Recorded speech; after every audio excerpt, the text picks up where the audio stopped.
I mean, maybe not a significant amount, but it's just gonna make base pushing a lot easier than it used to be. You know, normally like the base was kind of the place you could fall back to, but with such a wide it's giving the other team such a wide angle of approach is just going to, I mean, change a lot of things. Considering, you know, I mean, before, like if you had a Tempest, you know, you really, if you come in on this choke point, that Tempest is gonna get you. But now it's just so wide. It looks like the Legion team coming in and picking off that Polywog once again. But it looks like no, they're definitely not gonna be able to reverse this.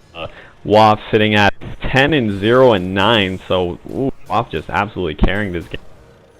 Like Gauntlet definitely going down tier and getting the second bloodbath proc, if you want to call it that. Proc. 11-0-9 though. I mean, that's being complemented nicely here by Defilers. 11-3-7. So. Yeah, I mean the Defiler are actually definitely doing really well. You know, I mean, obviously the person who's doing the best is not necessarily the best player by any means. You know, I mean, obviously you have your support heroes and whatnot, but you know what I mean? I mean, it definitely does say something if you're 11-0 and 10 in such a high level game. Shows that you can compete. I mean, you know, work with the best. So oh, I hope so. Yeah. Definitely props to WAF. So back to your original thought here. The wider base, as I said, is going to be very much harder to kind of block the entrances or keep people out. But this is also sort of the whole movement S2 is doing to become a very huge spectator sport. Because they don't want turtle teams. Turtle teams are boring for everyone, including the enemy team that's trying to break into your base. So I see this more of an attack on turtle teams, as we see a turtle die there. Oh, actually, I guess he's a frog. And you know, oh, it looks like Pyromancer in a lot of trouble. They were able to take the Legion team wasn't able to take out that Pyromancer, but yeah, no, I completely agree with you. Like, I really don't like the whole turtle strategies. Oh my gosh, this Repulsor's trying to run away from this Pestilence, but the Pestilence is just relentless and is continuing in all the way into the base, trying to take out that Repulsor. But it looks like he's not successfully going to be able to do that. Well, it can't. But you know, I really think that's a great move. Oh yeah, no, I definitely saw that taunt. So you know, Cardinal saving his teammates right there. Good job. But you know, I mean, this is kind of a lost cause at this point, unfortunately. The Pestilence does go down. Ooh, they finally got him. So good job by Angry Testy and Sabuska able to DPS that guy down. But looks like that the Defiler coming in definitely wanted to pick up those kills, but looks like he's gonna be unable to do so. This is a very slow Legionnaire. Yeah, it's a very absolutely super slow Legionnaire, and looks like, yeah, he's definitely going to go down here. I mean, maybe he can get an ult off, maybe? No! Nope. Not able to get that ult off, unfortunately. Oh, poor Legionnaire. He has his portal key now, but Marchers and, of course, you know, be getting banged on that often by so many heroes is going to disable that portal key. He doesn't really have the base movement speed to rely on as a fallback at this point. Not that it seems to really matter. I mean, the Hellborn are still at the gates here. No towers. Bottom lane still constantly needing a defend. It's a lot of pressure that they're under. Yeah, you know, I mean, once again, I'm not going to beat around the bush. This game is almost certainly over, despite the Polywog kills that they've been pulling off. I mean, Fogged on the Hellborn, the Sand Wraith is sitting at almost a solid 380 gold per minute, and that Pestilence sitting at 450 gold per minute, and actually the Filer 2 is sitting at 420 gold per minute. So you know, I mean, definitely the Hellborn players are racking up that gold.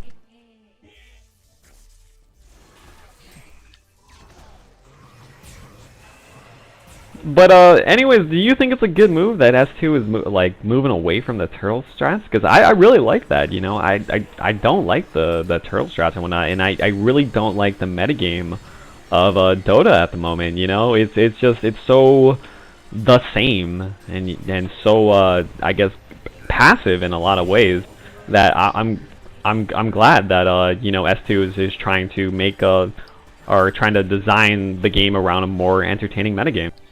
Well, ultimately, I mean, they do want it to be a competitive esport. Look at the success of so many other games. It's very hard to turtle in those kind of things because they're not afforded a lot of the opportunities. And the top Dota teams, I mean, they might have great turtle strats, might be widely accepted there, but HoN is trying to move into its own kind of category as a Dota-esque game, but not necessarily a Dota game. That's why we see so many original content, tweaks to the maps, items, that kind of deal. So I do kind of support what they're trying to do. They are trying to make a name for themselves as a standalone, not trying to ride on the Dota curtails, and at the same time they're still trying to keep as much of it as possible as the same to appeal to the same demographic. So, I mean, they have to do it somehow. Map tweaks just seems to be one of their ideas. This World Cheese so dead. Oh, and absolutely, they're just diving the Legion fountain. Unfortunately, far going down to the fountain there. And the Legion team is still not choosing to concede. I'm not really sure who's downing that. It's probably Cardinal, just from playing with him a lot, and he's just one of those die-hard, never give up kind of guys. Well, what is he? 413? Yeah, okay, die-hard indeed. 413, and he only has 1 assist, as a matter of fact. I mean, not doing all that good this game. 2. He got 2. Ooh, but able to take out that chipper.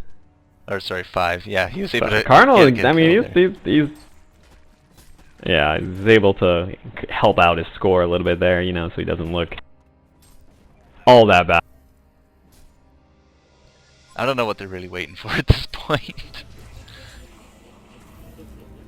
They're just kind of fooling around and whatnot.